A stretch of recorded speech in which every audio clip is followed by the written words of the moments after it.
and slew lamb.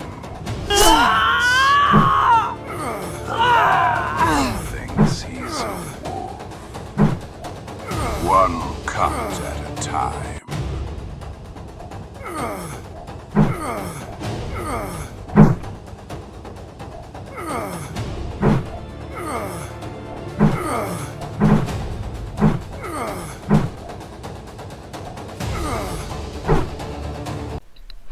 Hey everyone, welcome back to another episode of Building Aeon.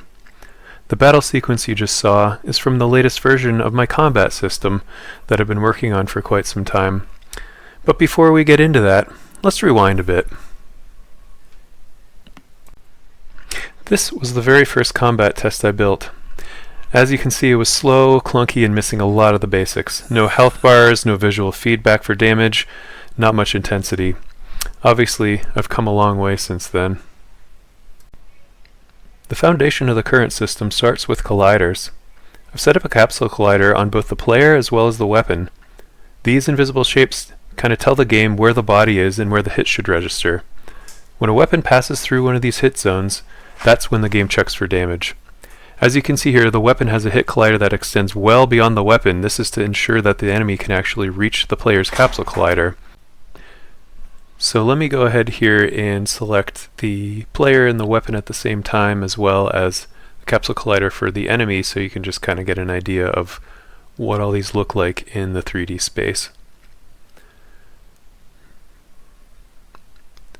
So for each one of these NPCs, they have a different weapon, and I had to play around quite a bit with the capsule colliders to get them to feel right, so that it wasn't too easy for them to hit, but at the same time it wasn't too difficult, or they got stuck where they couldn't even reach the player's capsule collider as well. So you can see they all have kind of different shapes based on the weapon, but this was just something I had to play around with for a little while to get the combat to kind of feel right in terms of when they swing and when the hit actually takes place.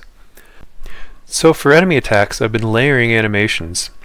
Here's the Raider Chief taking damage, which is an upper body layer, as you can see in the top left. And then similarly here for the attack animation, it's also upper body only, and the reason for this being I wanted him to be able to swing his axe and walk and move towards me at the same time. So you can do this with masking, where it only affects animations in the upper body part of the 3D model. So I'm going to show you here a slow motion rendering of this. So basically you can see as he swings his axe, he's also able to use the walk animation at the same time.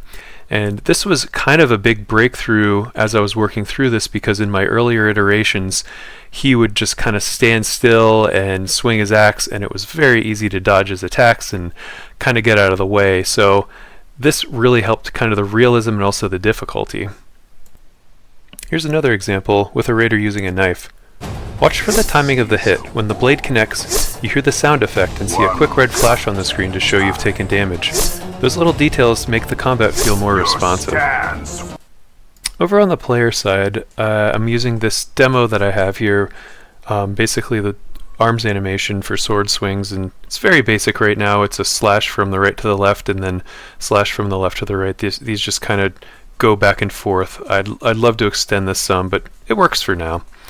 And then over here, I kind of wanted to show, I've set up the tip of the sword as one position here, and then the base on the other side. And I've got this melee weapon script that kind of does a little bit of logic to detect the position of that. So up here, you know, we kind of show taking those two locations within the scene, and down here further, the actual perform hit detection function itself, we do a little bit of math to basically use those trace points and call to see if the sword swipe actually collided with the collider that's set on top of the Raider mesh. And if the hit actually connects, this function down here, process hit, will find the health on the target and actually do the damage. And that's about it. That was a quick look about where my combat stands today. It's obviously still basic. I don't have blocking or timed attacks or anything like that yet, but it's really honestly already kind of fun and satisfying to play. Thanks for watching if you got this far, and stay tuned for the next update. See ya!